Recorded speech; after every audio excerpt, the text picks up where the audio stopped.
Hello, everyone. U.S. lawmakers visit Nigeria on security fact-finding mission amid alleged Christian genocide. The visit comes as the U.S. Congress intensifies scrutiny of worsening insecurity in Nigeria, particularly attacks on Christian communities in the north and other parts of the country. A high-level delegation of United States lawmakers and diplomats on Sunday visited Nigeria for a security-focused fact-finding mission amid growing concerns in Washington over alleged large-scale persecution and killings of Christians across the country. A U.S. lawmaker, Riley Moore, who is among the delegates, said in a post on X, formerly Twitter, "I came to Nigeria in the name of the Lord and on behalf of the American people. Just ending a very productive visit to Nigeria and rounds of meeting. More details to come. Happy Sunday. God is great." Nigeria's National Security Advisor, Nuhu Ribadu, also announced the visit in a series of posts on X, stating that he hosted the U.S. Congressional Delegation in Abuja following earlier engagements in Washington, D.C., centered on joint security priorities. This morning, he said, "I received a U.S. Congressional delegation on a fact-finding mission to Nigeria following our earlier engagements in Washington, D.C. on shared security priorities," Ribadu wrote. He added the delegation included Rep. Mario Diaz-Balart, Rep. Norma Torres, Rep. Scott Franklin, Rep. Juan Ciscomani, and Rep. Riley M. Moore. U.S. Ambassador to Nigeria, Ambassador Richard Mills, also attended, reflecting the importance of both nations attached to this engagement. The Ribadu said discussion focused on counter-terrorism cooperation, regional stability, and efforts to strengthen the Nigeria-U.S. strategic security partnership.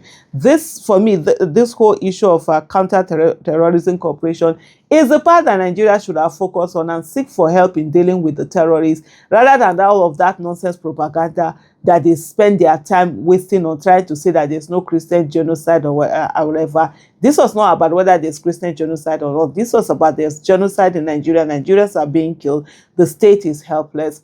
It's being overwhelmed by the terrorists. What help can they ask for from the international community and be able to get that help to protect, the lives of the people?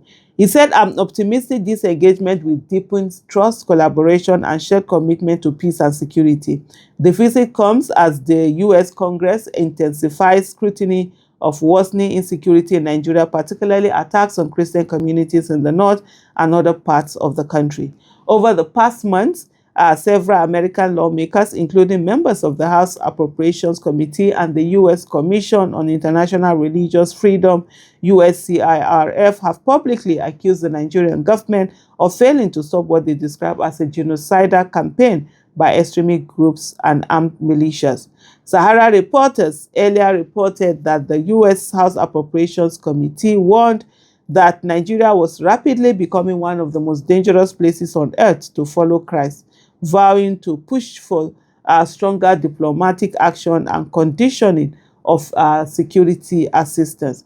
Human rights organizations such as Amnesty International, Intersociety, and Open Doors have also documented mass killings, abduction, and village burnings carried out by armed groups, with thousands of civilians killed annually. While the Nigerian government rejects the genocide characterization, insisting that the genocide is driven by banditry, insisting that the violence is driven by banditry, terrorism, and resource conflict rather than religion, the President Donald Trump administration recently designated Nigeria as a country of particular concern as measure continues to mount internationally. The presence of multiple U.S. representatives, including Republican and Democratic lawmakers, signals bipartisanship in Washington's concerns.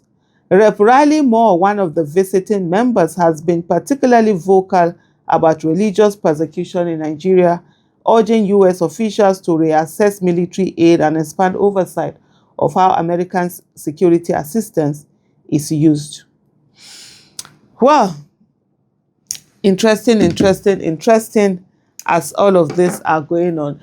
For me, one of the things that is very critical, hopefully they went around, to go and meet with the people who are actually the victims, not to stay in Abuja and have a meeting with the National Security Advisor and government officials and all of that. And I think I did see a report where they said they were in Benue. And it's not just to meet with the governors of the state.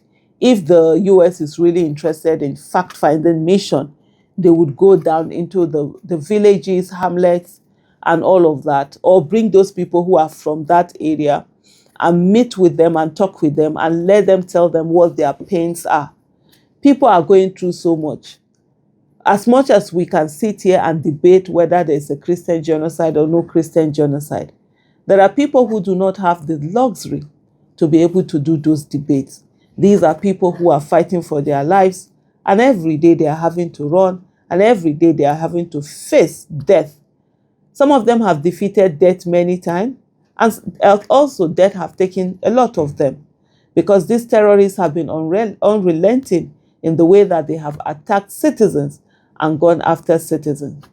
We must have a country where every life must matter. Currently, lives do not matter. If you're not rich, you're not important, you're not a VIP, your life do not matter. There are certain people whose lives have been protected, and others, nothing is being done about it. And the same way that Bola Ahmed Tinubu has found it okay to go into Niger and defend the people of Niger, maybe it's also opening way for other countries to be able to come into Nigeria and defend the people of Nigeria. The killings need to stop. The killings have to be stopped. And that is what citizens are looking for. Every day, Nigerians are being hunted like animals. Nigerians in the different communities are facing that wrath. There are people who focus on the religious aspect. But at the end of the day, human beings are being killed. And human beings need protection. The primary responsibility of any government is the protection of lives and property. And any government that is not fit to protect the lives and properties of its people is definitely not fit to be called a government. And right now, Nigeria does not have a government. And the people are suffering. The people are being killed. Hopefully the cries, the tears, the blood of innocent people that have been slaughtered again and again and again would be heard, and that protection will come, even though it's too late for them. But for the others that are around, we all are victims waiting to happen. And that's one thing people do not understand. They are selling anti-bandit spray, and people are buying that. God will not do for us what he has given us capacity for us to do for ourselves. God has given Nigeria the capacity, and if he doesn't have, he can ask for help. Thank you very much for watching.